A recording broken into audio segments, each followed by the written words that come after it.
et tout, processus de changement, laissez-moi vous dire, c'était chaud sur moi. Dieu m'a brisé. Quand je vous dis qu'il m'a brisé, genre, Dieu, il m'a pressé. Vous savez comment on presse le raisin pour avoir du jus. Vous savez.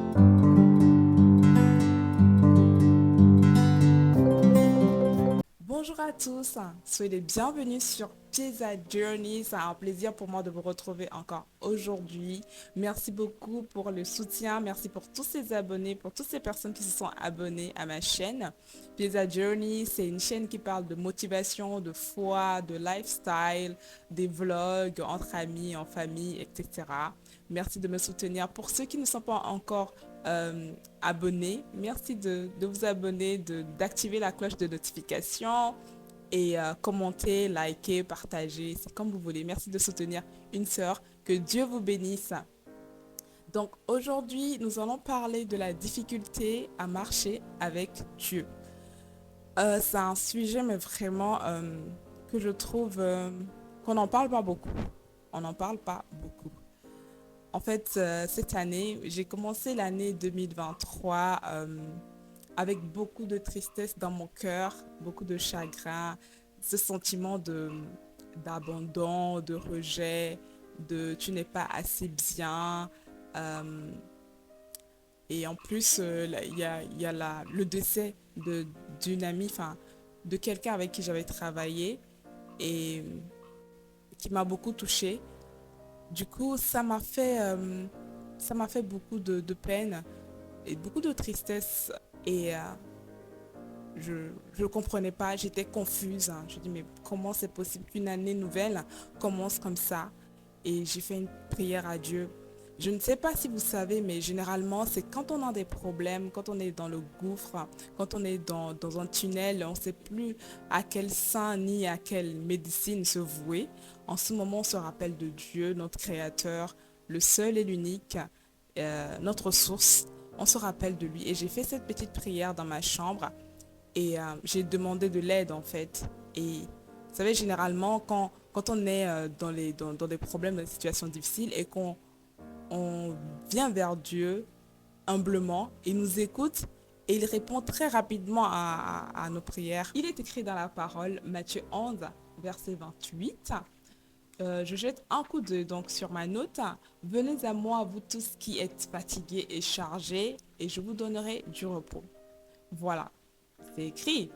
Venez à moi, vous tous qui êtes chargés, fatigués et chargés, je vous donnerai du repos. Donc Dieu, il n'attend que nous. Il veut juste que nous venions vers lui et il va se charger de nous donner du repos. C'est simple, c'est simple. Et donc, une fois qu'on vient à Dieu et qu'on fait cet engagement-là de le suivre, c'est là que la vraie marche commence. Certes, elle n'est pas facile parce que pour pouvoir suivre Dieu, pour pouvoir marcher avec Dieu ou avec Jésus, avec le Saint-Esprit, il faut être discipliné. Il faut beaucoup de, comment dire, beaucoup de capacités pour pouvoir, pas capacité, je dirais pas capacité, il faut beaucoup de détermination pour pouvoir, d'engagement, voilà. Il faut l'engagement, le dévouement, la discipline, la foi, la persévérance, la patience pour pouvoir suivre Dieu et s'engager complètement à Dieu. Dans tout ce que je viens de citer, il faut noter que la foi, elle est très très importante. Je décrirai beaucoup plus cela en termes de confiance en Dieu. Il faut faire confiance en Dieu sur tous les aspects de notre vie. C'est ça le plus difficile en fait. Aujourd'hui, tu dis, je change de vie, je viens à Dieu, mais il y a des règles à suivre. Dieu, il est saint. Jésus est saint. Il y a des choses qu'on ne devrait pas faire et des choses qu'on doit faire. Et c'est là que commence la difficulté. Parce que nous, êtres humains, nous ne sommes pas des saints. Nous sommes dans un monde auquel nous n'appartenons pas. Mais Dieu nous invite quand même dans sa grande miséricorde à nous donner le chemin à suivre en lisant la parole, en suivant les règles, tout simplement. Et ces règles, c'est s'abandonner complètement à lui dans tous les aspects de notre vie. Par exemple, et l'orgueil, voilà, genre, il faut oublier, quoi. Il faut être humble, l'humilité. Et en parlant d'humilité et d'orgueil, au cours de cette année 2023, je disais tantôt que j'ai commencé l'année très difficilement, dans la tristesse, etc. Et j'ai fait une prière. J'avais fait d'abord un jeûne de 21 jours qui m'a permis de me rapprocher un peu plus de Dieu. Mais franchement, ma marche avec Dieu a été graduelle. Je veux dire, il y a eu des bas et des hauts. Beaucoup de bas d'ailleurs. Beaucoup, beaucoup, beaucoup de bas. Je ne vais pas vous le cacher. Et il y a des saisons de ma vie où j'étais très, très, très loin de Dieu, mais vraiment très, très loin. Il y a des saisons où j'étais un peu plus proche de lui. Et voilà, ça me faisait du bien. Après, je retournais dans mon ancienne vie et c'était comme un cercle vicieux et je ressentais un vide en moi. Et ce vide-là me ramenait toujours à chercher la face de Dieu. Et cette année, beaucoup de choses ont changé parce que la prière que j'ai faite, dans cette prière, j'ai demandé trois choses à Dieu. D'abord, de me guérir de mes traumas du passé, de me guérir de toutes ces blessures que j'ai dans le cœur, de renouveler mon cœur. Et la deuxième chose, c'est de me transformer, de me changer, de me permettre de continuellement chercher sa face, de chercher sa présence dans ma vie et de toujours lire sa parole, de toujours chercher à m'instruire, à le connaître. On ne peut pas connaître Dieu dans sa grandeur, dans sa majesté. On ne peut pas connaître Dieu. Il est infini en fait. Mais j'aimerais quand même apprendre à le connaître un peu plus chaque jour. Et le troisième point, c'est un point plutôt personnel, quelque chose de matériel, si on peut le dire, que j'ai demandé à Dieu. Je ferai une autre vidéo là-dessus une autre fois. Avec ces prières que j'ai faites, tenez-vous bien que Dieu m'a guéri et aujourd'hui je ressens une joie, une paix, un amour que je ne peux vraiment pas l'expliquer en fait. C'est juste inestimable. Cette joie, cette paix qui m'anime, qui m'environne, c'est un truc vraiment que je ne peux pas expliquer. Et pendant le processus là, processus de guérison qui est passé, j'ai retrouvé la joie, l'amour et tout. Processus de changement, laissez-moi vous dire, c'était chaud sur moi. Dieu m'a brisé. Quand je vous dis qu'il m'a brisé, genre, Dieu, il m'a pressé. Vous savez comment on presse le raisin pour avoir du jus. Vous voyez comment on presse les fruits pour avoir du jus. Il m'a pressé, que ce soit comment dire, dans mon milieu pardon, professionnel ou personnel. Il m'a pressé, il m'a fait voir un autre côté de moi que je ne connaissais pas. Genre, Dieu m'a, je peux dire, humilié en fait. Il m'a humilié, il a cassé mon orgueil à un point où aujourd'hui, ça continue, hein, cette transformation, je vous le dis, mais il m'a humilié en fait. Il m'a humilié et moi je trouve que c'est quelque chose de bien de savoir que à lui seul revient la gloire. Nous ne sommes pas ici par notre propre chef. C'est lui qui nous a créés et il nous a créés pour le louer, pour l'adorer, pour le glorifier. Rien de ce qu'on a, rien de ce que nous sommes n'est de nous. C'est-à-dire que c'est lui qui nous a tout donné. Si aujourd'hui on est ici, on fait ça et on est content, on se dit que oui, c'est moi, c'est moi. Mais non, c'est pas toi, c'est pas toi, c'est pas moi non plus. C'est la grâce de Dieu, c'est la bénédiction de Dieu, c'est la miséricorde de Dieu. Exemple, j'aime donner cet exemple souvent. Regardez, est-ce qu'il y a un scientifique quelque part qui allume le soleil tous les matins? Ou bien il y a quelqu'un quelque part qui éteint le soleil les soirs? Mais non. Et pareil pour le souffle de vie. Notre souffle de vie, c'est lui qui nous donne le souffle de vie. Toi, mais tu peux te lever un jour et dire que, ok, je vais éteindre, je vais mettre en pause mon souffle pendant que le monde continue. Et à un autre moment, je vais, comment dire, enlever ce souffle-là. Et puis, voilà, quoi, ça n'a pas de sens. Ça n'a pas de sens. Et ce Dieu miséricordieux, euh, il nous demande juste d'être obéissant, d'avoir la foi et d'être patient et d'espérer en lui, tout simplement. Et pour cela, il y a des règles, il y a des commandements. En lisant la parole, on découvre beaucoup de choses et on laisse certaines habitudes du monde.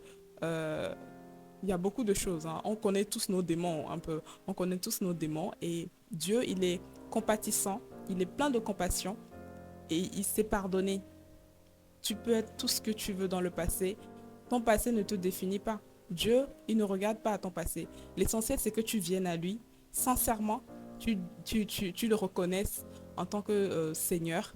Et oui, c'est pour ça qu'il a envoyé son Fils Jésus-Christ, notre Seigneur, pour nous sauver. Et quiconque croit en Jésus-Christ sera sauvé, tout simplement. Donc, pour quelqu'un aujourd'hui qui passe par des moments difficiles ou qui essaie de marcher avec Dieu, que ça ne marche pas, je t'encourage de continuer, de persévérer.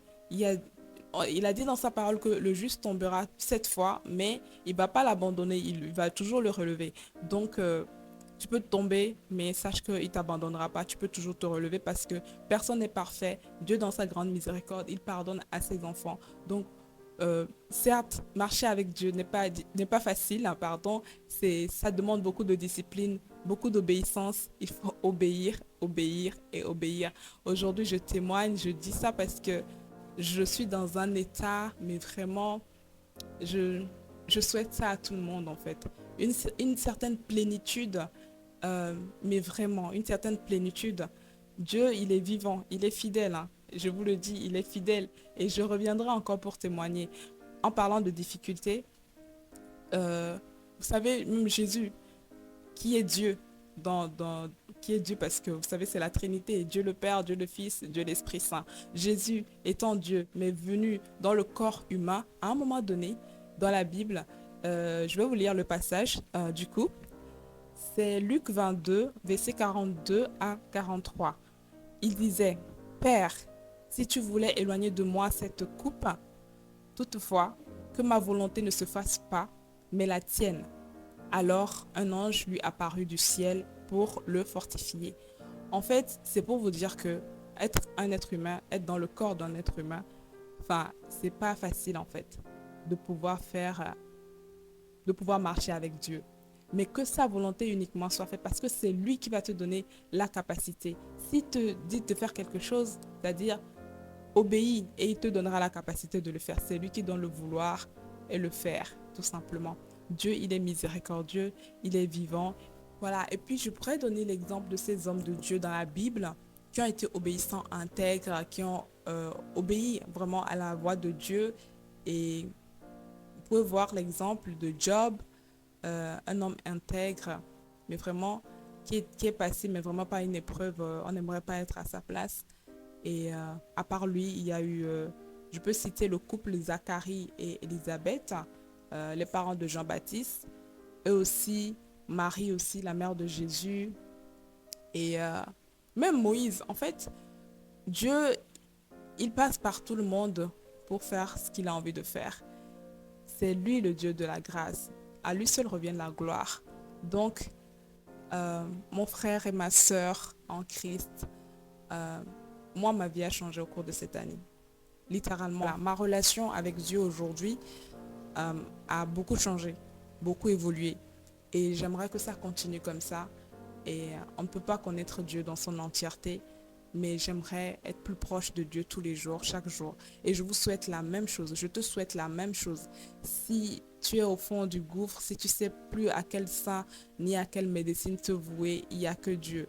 Mais vraiment, il faut commencer par un pas, par un pas. Et Dieu même, dans sa grande miséricorde, il va t'éclairer. Il va t'éclairer parce que tu as de la valeur à ses yeux. Nous tous, on a de la valeur à ses yeux. Nous sommes les êtres qui lui ressemblent le plus. On a de la valeur à ses yeux. Il ne va pas t'abandonner. C'est pas facile, mais c'est possible. Et avec Dieu, tout est possible. Si tu crois, tu verras. Si tu crois, tu verras. Bientôt, c'est les fêtes. Je nous souhaite bonne fête à tout le monde et que la nouvelle année soit merveilleuse pour chacun de nous. C'est bientôt la fin d'année. Si vous voulez venir à Jésus pour recevoir Dieu dans votre vie, c'est le moment. Et que Dieu vous bénisse. À très bientôt sur Pieza Journey. N'oubliez pas de vous abonner, de liker, de partager cette vidéo. Que Dieu vous bénisse. À bientôt.